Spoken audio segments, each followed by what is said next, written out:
Good morning, good afternoon, and good evening. This is Tyler Lessard, VP Marketing at Vidyard, coming at you, and you are listening to The Sassholes. Welcome to Sassholes, a show dedicated to issues within the software as a service industry. We are revenue ops with a edge. All right, that's nice. Jamie, Jason, KG, myself, Pete, and Justin have a combined 100 years of making interesting decisions. Please subscribe to our weekly newsletter, and more importantly, subscribe to our YouTube channel, okay? The minute you hit subscribe, for whatever reason, we pick up 2 or 3 users, so please subscribe. Today, our guest is Tyler Lessard. Tyler's a go-to-market executive with a passion for creative storytelling, community building, and data-driven marketing. He's currently the VP of Marketing at Vidyard, author of The Visual Sale and head of the Sales Feed Media Network, and amateur video creator. But before we get to Tyler, got a sponsor for the show, NeuroNoodle. Hey, parents of athletes, get a Doodle Your Noodle. That's a brain map before the season starts, so you have a baseline to compare it to in case something happens. You get a physical every year, right? Well, get a brain checkup now. Schedule an appointment at neuronoodle.com. It only takes 20 minutes to get the data you need to ensure the quality of your athlete's future life.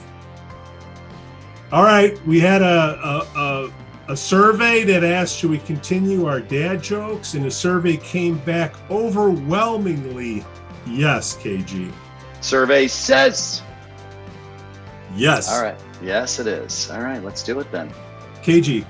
Yes, Pete. The users want to hear it. So what is it? What do you call a line of men waiting to get haircuts? I do not know. A barbecue. Let us get some comments on our blog at sassholes.net. Did I mention subscribe to our YouTube channel? Yes, KG, you did. You got any shout outs? I only have 2 shout outs today. One is Kristen Soto Santo. She just used to be Kristen Black. Great salespeople, exceptional salesperson. She just started a new position as director of sales at Disco. And then happy we used to work together. I know, exactly. That reminds me of that movie Airplane, by the way, the scene where he does the. Did I do that right? You did. I think you did. Yeah. We'll edit You're that old. in post. You're Continue. old. And then a happy birthday to Alia Singh. She started as a salesperson at ZipRecruiter, and she's moved on to some amazing things at Adobe now, if I'm not mistaken, and got her MBA at Cornell and stuff like that. Like wicked smart.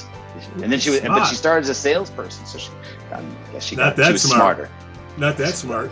She was smart enough to get away from it, that's for sure. So, all right, that's 2 users we got added to next week's show.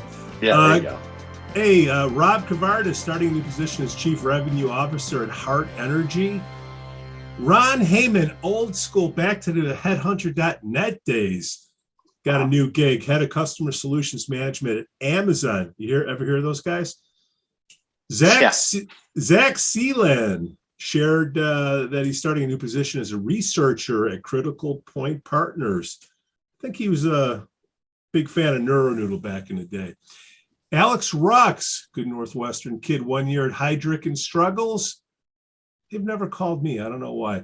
Justin Main, 6 years at Bill Trust. Rick Pachuas for being promoted to Senior Program Manager at Amazon. Rick, hopefully I got that name right. Edmer Abante, starting a new position as Enterprise Account Executive at Full Story. And Heather Ingram, PsyD, 9 years at In Mind Out Emotional Wellness Center, LLC. Congrats all. KG, who is this fine gentleman you have on the show for us today? Well, once again, like many of our guests, he's like, who's this fine gentleman you're talking about? Yes, Mr. And then I'll go say a Mr. Lessard, and you'd be like, wait, that's my father. No, I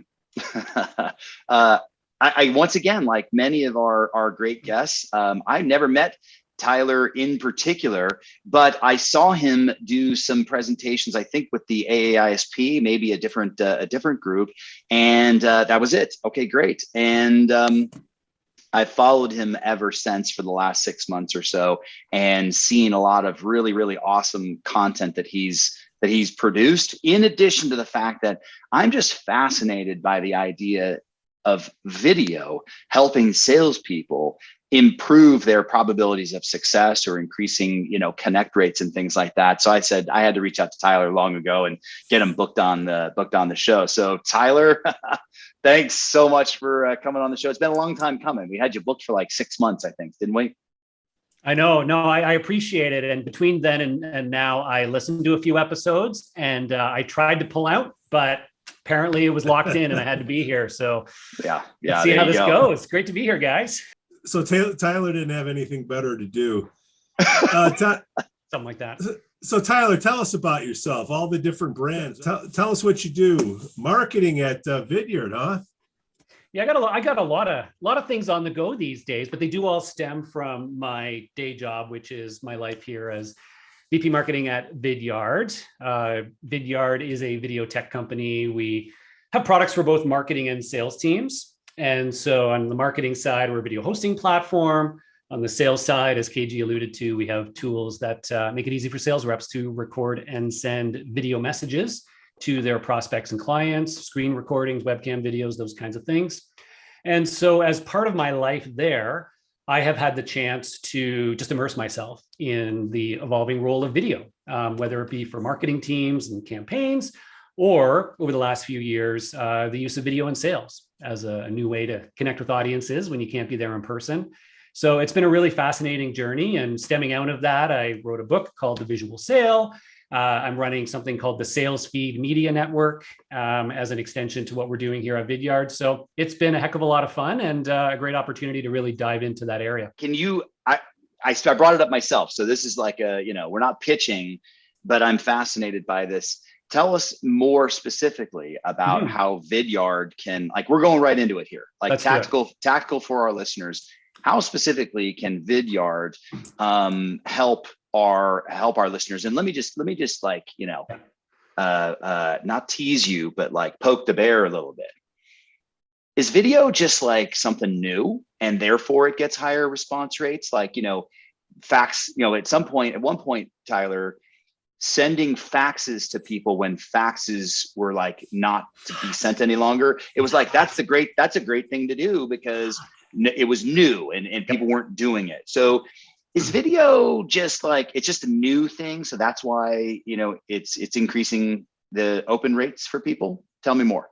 So first of all, to be clear, you suggested that sending a video message to somebody is likely to get a higher view rate and response rate than sending a typical crappy old text-based email that they glance at and move on from. Generally speaking, that has been found to be true. Lots of studies, lots of great data coming back from sales reps saying, yes, they are getting higher engagement and response rates when sending videos to a prospect as opposed to sending other forms. Mm-hmm. Now, to your second point, is it just because it's a novelty trick and it's new and it's different? You know what? There is a little bit of that. So it really does stand out in today's inbox, right? Most people's inbox is just, a graveyard of text-based emails that they haven't responded to. And suddenly you get an email and you interesting subject line that says, made you this video, and you click it and you open it and you see this thumbnail image for a video. And, there's KG there waving at you. And you're like, well, this is interesting. It's different. It definitely stands out because it's visual. So the novelty factor is a small part of it. Mm-hmm. The bigger thing that happens there is that the expectation of value in that message goes way up compared to other emails that people get, right? Like when you open that regular email and you see some text and some bullet points and we can help you increase your ROI, right? Whatever, right? You're like, yeah, you and everybody else, right? Like, thanks for taking the time to put my name in here at least. Yeah. But when I get a video from you and it's actually like KG in it, and you suggest that you actually made this for me, my immediate expectation of value goes up, right? It's like, okay, so he made me this video legitimately. He must have something reasonable to say, or he wouldn't have put himself out there on camera like that. I'm going to get to meet him in addition to hearing his message. I think I'll roll the dice on this and see. And so there's a little bit of that, that goes along with it, of a greater expectation of value from getting that video. And then once you click play, hopefully you click play and you start watching, it can be a pretty great experience for those 30 to 60 seconds if you can, because you get to know the person, you get to hear them, you get to see them. And sometimes you get to actually see some things that help explain the idea in better ways. So it's working really well for a lot of sales reps who are figuring out the nuances to how to make a video message work. Give me some of the stats. What are some of the stats that you use in your marketing materials about the effectiveness or the improvements that using video, generally speaking, or even Vidyard in particular, can help? So I'll start with the basics, and I promise not to be outrageous, because some stats are just like, okay, that's just, that's best in class, right?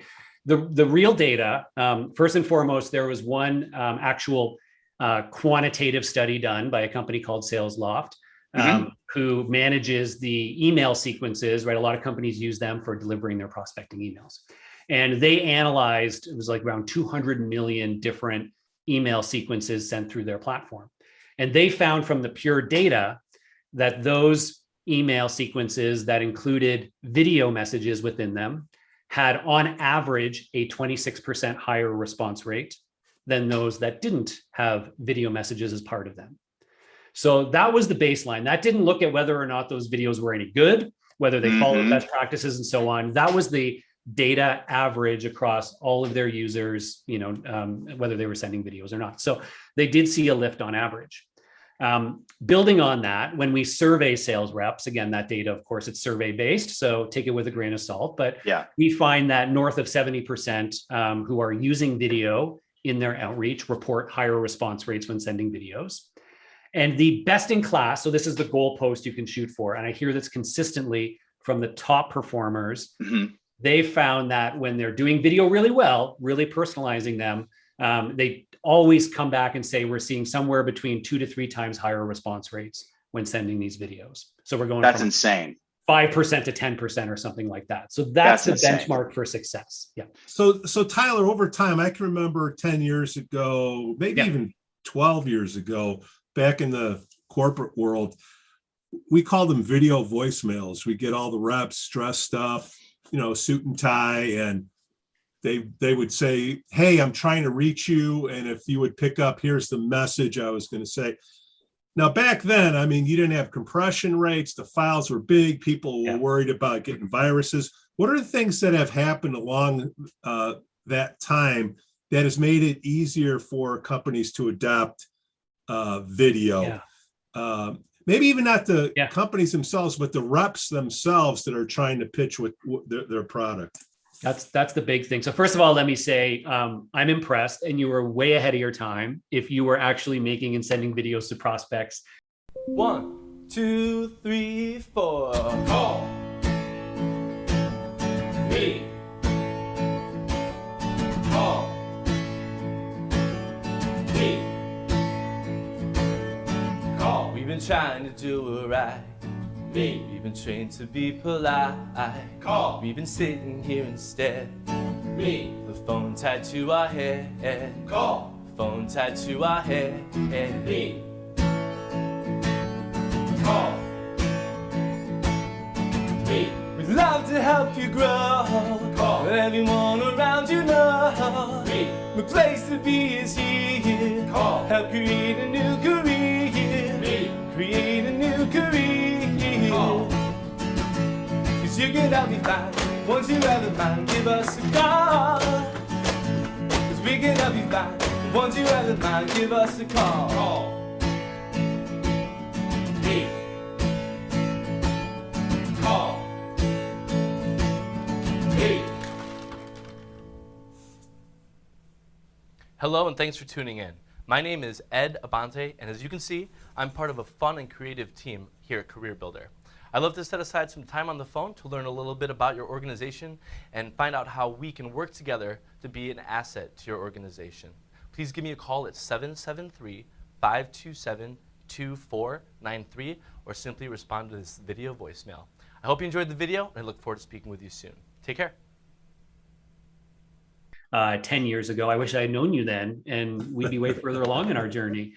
But the interesting thing, actually, the backstory to our tool that enables people to do this, which is free, by the way. So any of you can go and do what we're talking about here. So just, as you listen, keep that in mind. We actually started there as well, our own sales team, because we were selling video technology at that time to marketers. Our own sales reps were sending emails, making calls. And I still remember, this was about 5 years ago, 6 years ago. one of the reps on our team came to us and said, hey, check out this response I got from one of my prospects. They said, if you're selling a video platform, why aren't you sending me videos? And he said, can you guys help me make some videos for my prospects? And we went, that's a great idea. So we did exactly what you talked about. We like recorded video. We would like upload them somewhere, and then you'd get the link and you'd send the link over and you hope they watch. And it was a very laborious process, both for like recording and uploading the video, but also not a really smooth process for the viewer because they never really knew what was behind the link and so on. Mm-hmm. So we actually set about to we were like, but it worked, right? Like whenever they sent these videos, they always got a great response. So we said, let's see if we can kind of build a little product to do this since we're in the video tech space. So we did that. And we really focused on that user experience. We said, it has to be so simple, even a sales rep can use it. All right. I'm sorry if assholes, right? I can say that. Oh, we're keeping that. Yeah. Okay, perfect. And so so that was really the mission we went on, and we built a tool that was a Chrome extension. So if you're in your browser where you're normally sending emails, one click of a Chrome extension, it pops up a little dialogue that says, do you want to record your webcam or your screen or both? You pick which one you want, start recording, deliver your message. As soon as you hit stop, that video is immediately ready to be sent to the prospect. You don't have to manually upload it, right? It's suddenly in the cloud and it's got its own dedicated page that it plays back on. So it's got its own unique link. Now, equally important is that page that it lives on. If you're using the free version, it's Vidyard branded because we're not a charity. Yeah, but if you're using the actual business version, that page is fully branded for your company. So it looks like a page on your own website, right? Mm-hmm. So all of that just literally happens with 3 clicks, like record, done, copy, paste the link. The last thing that we did was we made it really easy in email to be able to pop the thumbnail image for it into the email itself. So when they open it, they don't just see the link, they actually see that thumbnail image of you waving, or maybe it's a video where you've got doing a screen share and you're on their website and their website is up on the thumbnail behind you, right? And they're like, oh, this looks interesting. Why is this person on my website? So that was the other really nice little piece to it, to make it easy, but also ensure that people will click into it and watch. And all of that is, it's transactional today. There's free tools. You can do this right now and it works really well. You think text email is going to go away? It's going to be all videos? No, I don't think so. And frankly, I don't want to be in that world either, where I'm expected to have to watch a video every time I'm getting a message. Yeah. I think it's a balance, right? There's lots of benefits and positives to video, as we all know, right? It allows you to put yourself out there, put a face to the name, allows you to bring your body language back into your message that's so missing from text-based emails. It allows you to use visuals, to use tone, all these little things that are important. On the flip side, it's a streaming-based medium, right? It's not easy to skim. And it's something where, again, people, especially if you don't yet have rapport with them, if it's a cold message, they may not want to click that play button. And if it's any more than 30 or 60 seconds, they might not stay tuned to it. So there's lots of cases where a quick text-based email that I can skim totally makes sense, but also giving this opportunity for people to use videos at times where putting themselves out there, right? There's all these reasons why a video can help. Yeah.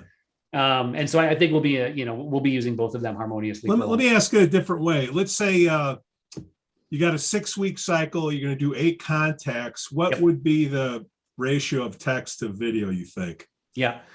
So we usually see people doing 1 to 2 videos as part of that, let's call it an 8-touch outreach sequence. And, there'll be those other touches are going to be the good old, there's going to be a couple of text-based emails. There's going to be the phone call with the voicemail. There's going to be a social connect. But the way that you end up doing it is you say, okay, early on in that outreach, I'm going to send a video, because as early as possible, I want them to get to see me. Frankly, whether or not they click the play button, if they see that thumbnail image with me, there's an immediate association now of you as a real person. Right. So when I get that phone call later and I don't answer it, but I see your name come up in my call display, I will actually picture you in my head because I'll remember what you looked like. Right. It makes you more memorable in that way. If they do click that play button, they get to hear you. Right now, early on, again, you're building rapport, like whether you know it or not. Just them seeing you and hearing you builds rapport. So do that video early on. Then the other thing that you can start to do is your following touches can refer back to that hero video you made, right? So your next voicemail, you don't say, hey, it's Tyler, call me back at this number, because they're not gonna. You say, hey, it's Tyler here. I sent you a video yesterday that I made for you. because I wanted to show you how this thing worked. I would love your feedback on it. Just search your inbox for Tyler Vidyard and you'll find it, right? You're calling out that video you made for them. Yeah. That next text-based email is bubbling it up. And it's like, hey, any feedback on this video that I spent hours making for you? It was really only 2 minutes. Yeah. But, those sorts of things. We'll edit that out. So the 2 videos, like, what are the call to actions? What are you saving your big guns for those 2 videos? Yeah. The 2 touches out of 8 in 6 weeks. Yeah. So what I like to do is assuming I'm sending them via email, which is the most common practice, the email itself, the call to action in the text of the email is driving you to just watch the video, right? So even your last sentence in the email is, does the problem that I talked about in the video resonate with you, right? Whatever it is. So it's always linking back to, I want you to click that play button. In the video itself, that's where you're delivering whatever your typical call to action would be, right? It might be would love to chat more about this. Let me know if you have time for a meeting. If that's your typical call to action, bring that to life in your video. It might be more of an informational. It might be hey, I'd be happy to send you some additional details, or would you be interested in learning more about this customer who did something? Let me know if I can send you the case study, or let me know if I can make you another video to dive into that a bit further, right? So these are all things you can do as part of this to, again, just bring your existing calls to action to life, but in a new way through the video with a higher chance of getting that response. Long ago, people started saying, experts started saying, mostly social selling products, by the way, were like voicemails are dead. And I remember Ken Krogh at InsideSales.com long ago did studies, kind of like how Sales Loft and Outreach do studies now. And they found that it's not dead. It's just it continues to be another medium in which you get your message across. And what you just said previously, Tyler, was instead of asking the call to action to be called back, which they're not going to do, the call to action was in your voicemail, go look for the email. This video that I put together, search for this, and getting a response via email goes up by using that tool as well. But I find that interesting in the best practices that you're suggesting is you're not asking for a call back. You're in the voicemail. You're asking them to go to the email and just look at the video. From there. That's so cool. Yeah. If we had our other co-host Jamie on, he's the ops guy, so he ends up being I know. The ops guy is always the guy got to say no. But he talks about this concept of like drunken tool confetti, where salespeople, sales leaders, and ops people, they're just like problem by tool. And now you got this sort of disjointed strategy. Well, no strategy really. Frankenstein. This Frankenstein of tools that are just like tactically solve this type. So.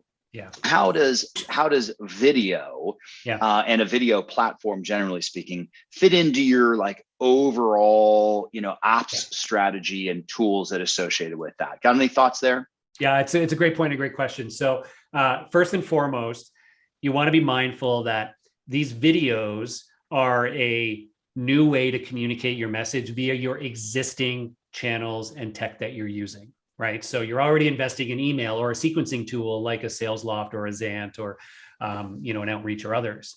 Tools like Vidyard natively integrate with those. So right inside of Sales Loft or Outreach or Zant, there's a Vidyard button. You can click it, record the video, send it. So make sure first and foremost that it's something that plays naturally with those other tools. So the rep doesn't have to go and find something else. Right.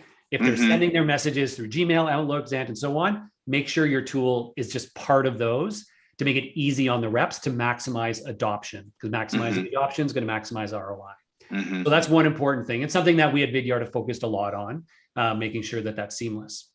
The second thing is from a back-end data perspective, right? You want to, hopefully have a solution where any of the data that's being collected and coming back, the analytics, are able to then be integrated into your existing reporting tools, which is probably going to be something like a Salesforce or a HubSpot or whatever that happens to be. So that's something else you want to look for.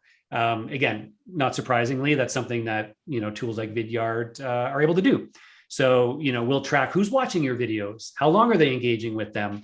We'll get that data back to you as a rep. So you'll know, oh, cool, KG just watched this video. but it also goes into Salesforce or whatever it is that you're using. So you can report back later on and actually prove and say, oh yeah, we're getting higher response rates in SalesLoft, and we're actually seeing opportunities that have watched videos close at a higher rate in Salesforce because all that data is connecting through. So I think those are the things to be mindful of from an ops perspective, so that tools like this don't live in isolation, that they effectively add a layer into the stack you're using today for long-term value. The attention span of people now with YouTube Shorts, okay, 1 minute, it's almost like you have 10 minutes worth of information, but you have to split it up 10 different ways in order to get somebody to watch it. Oh, sorry about that. What were you saying, Pete? I tuned out there for a second. See, exactly. Like, what is it? 30 seconds? You know what I mean? It's like, yeah. like well, we all talk about the good old. We all talk about the goldfish, right? The good old, like, oh, humans have a shorter attention span than goldfish. Now, goldfish have 8 seconds. We have 7 seconds, right? Yeah. So there's one truth and one lie in that statement. The one truth, I'll start with the lie. The lie is actually that we have short attention spans. Let me ask you, like, have you ever sat down and watched episode after episode of your favorite show and just like sat there for 5 hours binging the hell out of it? Yeah, right. Of course. Your attention span is fine. What you don't have is you lack a tolerance for shitty content, right? Like, could you repeat that? We do have attention span for things that engage us, that resonate with us, that are relevant, right? But the truth in the goldfish analogy is that if something doesn't capture our attention, we're not within that 5 to 6 seconds. We have an infinite number of things we could be paying attention to now, and those are all competing at a very high level, right? Like even that cat video over there is really good. Like it's really good. And I really want to go watch that. So we're competing with so many other distractions that are so resonant with people that we have to up our game. The last piece of it is, if I do actually watch for those first 5 seconds in a video, how long am I really going to watch? Which is a question I always get from people, right? Like, how long should my sales videos be? And if it's somebody that you don't have a relationship with, they haven't asked for it, right? You're sending them a cold video, 30 to 60 seconds max, right? Even 60 seconds is even getting a little bit long. And that, again, that's an assumption that they haven't asked for it yet. You're intruding in their inbox. And so there's only so much time they're going to give you to get your message out. Once they respond and they ask for something and they say, hey, Pete, this actually sounds really interesting. Could you send me more details on that? Then that can be a 3-minute video. It could be a 5-minute video if it's something they really want to learn about. But those first prospecting videos, you do have to be mindful of the goldfish and go, yeah, the first few seconds got to get their attention. And I'm not going to have it for more than 30 to 60 seconds. His answer is not going to be a YouTube short, by the way. 7 seconds. But I mean, 1 minute, 30 seconds. You have 5 minutes of content. Is it 30 seconds a piece? It's almost like they're not going to listen until they're sufficiently motivated or they need it. So it has to be found readily. And then once they look for it, it has to be in a format which they're going to stick to for 30 seconds to 1 minute. So is there a fine line between authentic and highly produced? Because people are going to use your company because it's pretty cool. They're getting my focus back. Yeah, thank you. They're going to use your company because they don't want it to look like crap, but you don't want it to look too good. Where's the fine line, or is there one? Yeah, it's actually a really big question generally with both marketing and sales videos today, is like the authentic, raw, and I like to call them raw authentic versus highly produced, kind of things. Yeah, raw authentic, take it, run with it. Let's make it a thing. Raw authentic. So with the sales videos, right, this is where you're sending a message over one-to-one. Simple, authentic, not scripted, prepared, but not scripted. Really, really important. But yeah, it should be done in a way where it's you being yourself, talking naturally to the camera. You may have, again, visuals supporting you. We find with sales reps, more often they actually send a video where it's a screen share plus their camera, right? More often than it's just themselves on camera. It's a really neat way, right? You can bring up their website, their LinkedIn profile, something you learned about them while researching them, up on your screen with your face on the other half. And you can, sort of deliver your message and use those supporting visuals. And so in that way, those are little hacks to like keep their attention, show them some relevance. But it can also help you actually keep your message short, because you can be really specific of like, hey, this is something I found out about you.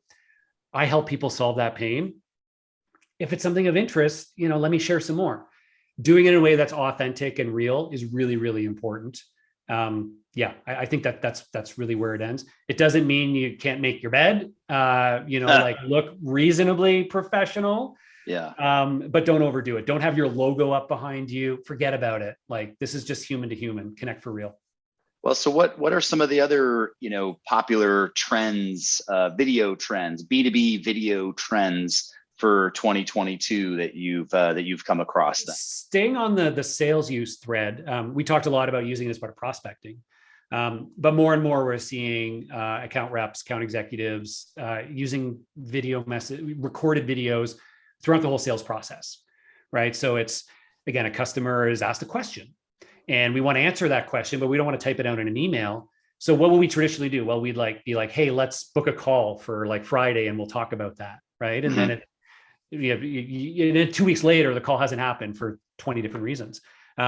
Just pause and go, you know what? I'll record a video and I'll answer that question clearly for you. I might, again, share something on my screen to show you how it worked, and I'll send that video over to you. And what that starts to do is it accelerates your sales process, because you're not waiting for all of those live calls. Mm-hmm. Also giving that person on the other side, well, something they can watch on their own time, but something they can easily forward around to anybody else who needs to be in the loop. So now you're actually creating this really neat sort of asynchronous self-serve selling model but it's still personalized, right? Like, I can still make something for you, send it over. So we're seeing reps use it for like answering questions, doing little demos, recording a walkthrough of their sales proposal, right? To answer the questions that they might have when they're going through it. So that sort of thing is really starting to work well. And we're seeing lots of reps figuring those things out. And then right through the customer lifecycle, right? Like account managers, customer success reps are just using short videos to introduce themselves to clients, to update them on new capabilities, sending that very timely video a month before renewal, so that when the renewal time comes, they know who you are again, right? Even those like micro videos are micro moments of FaceTime you're getting with them. Right. And so now all of a sudden, over the course of those months, they've watched you in video format for, 5 minutes, 20 minutes, whatever it is. So when it comes time for that renewal discussion, they know you, right? It's not like that, oh yeah, you're that email address that I can't even remember what you sound like after all these months. And by the way, we're moving to another vendor. So all those things are starting to happen. And I think just kind of democratizing this use of video as a way to deliver our messages in a world where we can't keep relying on in-person or even live calls on Zoom and other things. It's just not the way people are doing business anymore. Success people could use video because it's so hard for them to get a hold of clients to give an update, because you're trying to justify your existence. It's almost like you got to do like a news report. Hey, I know you're busy, but here's here's your 3-minute news report of what's happened. You don't have to get with them. I think that would be kind of cool. Well, unfortunately, sorry, I was just going to say, in that example, you don't even have to do that one-to-one for people, right? It can be like, hey, there's this something, here's my monthly update on this new feature launch, this new great thing happened, this new resource. You can make that video yourself once and send it out to all 30, 50 of your clients, whatever it is. So yeah, these are like just these new ways to communicate those things. We got to get out there. I love it. And then you got the reps that it's the last day of the quarter. They're trying to get to quota. They get their hungry family in the background. Please click that DocuSign. Don't do that. Come on. You know what? Guilt is a powerful motivator, and don't do the family in the background, but that quick message of just like a video, like literally a 10-second video of like, hey, Pete, just checking in. Really hoping to get that, signed today so that we can start the onboarding next week. Let me know what you're still missing, right? Like I got ramen noodles here, steak here, You control what I get to have for dinner. but you know what's so funny about that is that like I don't particularly like that as a strategy on the last day of the month or the last day of the quarter. But what I'm learning from Tyler though is that it would actually be kind of entertaining if you literally did the ramen and steak and made a joke out of it, actually, as opposed to what some salespeople do. They go like, literally, I'll get fired if I don't close this deal or whatever. And like that, and using video to be like, here's ramen and here's like a steak. It might actually be something that catches somebody's attention on a stressful day. And that's, the creativity is fascinating, especially if it's in service, Tyler, of getting response rates and getting the attention of our crazy busy buyers, which is harder and harder and harder these days. No, we're helping them. All we're doing is helping them, right? That's it. So response, cool. What is good response? You know what I mean? It's like they use you. They say, "Oh, you said I was going to get blah blah," and they hold you. Set expectations. Look, if you use video, it's better than not using video, right? Generally speaking, it absolutely is. And the answer is higher than what you're getting today, right? Like that's the honest thing, right? It's like you've got your own benchmark. Everybody's is different. The point of this is to elevate the engagement and response to your overall outreach, right? And again, for some people, it's like they send a video and those messages themselves get way higher responses. Other people find that, hey, video, it's one part of my overall sequence, but at a macro level, I'm getting more responses now because of how I've made it a part of what I do. So that's really the honest answer, is it's higher than you're getting today. And there are lots of little things that you can do. And we're happy to share, some links to some resources to help you understand how to try to maximize that opportunity. Because if you go out and send a shitty video, well, you're not going to see the results, right? Just doing a video isn't going to solve your problem. You got to be smart about like, okay, what can I do as part of a video to, entice them to watch it, to create that early bond, to get them to respond, all those little things that go into it, which you learn as you go, much like you do with anything else. But there are lots of tips there where people are like, oh yeah, originally I was getting the same response rate. And then I tried these 3 things and all of a sudden it boosted, because my videos were way better, way more engaging, way more interesting. Or because 12 years ago, there wasn't success reps, there wasn't rev ops and all these crappy terms, but you would, if a rep was going to get promoted and moving on, the accounts would stay, the rep would go, and you would have to have some type of handoff. You couldn't get it's ideally to get them on the phone together and say, hey, this is your new rep. But if you have the new rep together and, pass the football over, he's going to carry the ball. It helps because, when that relationship goes, sometimes, the business goes as well. So that's another decent video. Yep. Yeah. We see that from SDR to AE handoff, right? It's like, if you can actually do a video together, sometimes what people will do, so Vidyard, while it has the tool for you to record your own video and send it, you can also upload any other video you've recorded and send it out in the same way. So what some people will do in that mode is they'll record a Zoom just like this. So they'll get the SDR, the AE, or whatever it is, or the AE and the new one, and a little Zoom together. They'll hit record and they'll go, hey, it's me, and I want to introduce you to your new rep. And they're like, hey, this is me. I like pina coladas and walks in the rain. What is it? We'll edit in the music afterwards. Long walks in the rain. Yeah, that's it.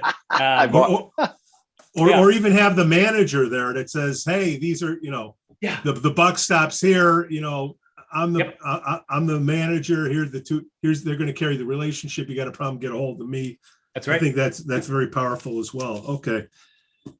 Talk to us about your book. How can we plug your book, Tyler? Oh, the book is, it's called The Visual Sale. I won't grab my copy. I don't have a visual.